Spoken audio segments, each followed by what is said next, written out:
Hi, lah. Ai, ai. Go.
The drummers.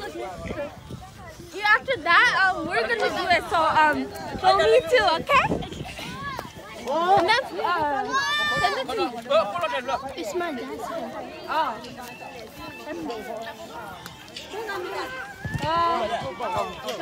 Your dad send it to you and then send that to me? I don't have your phone number. Huh? I don't have your phone number. Oh my god! I have your dad's phone number, right? Yeah, thank you. It's obvious I'm gonna lose.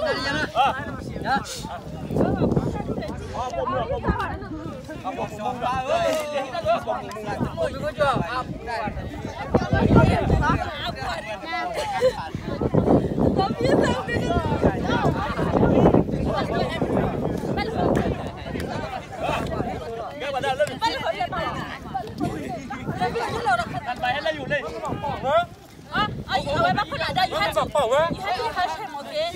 to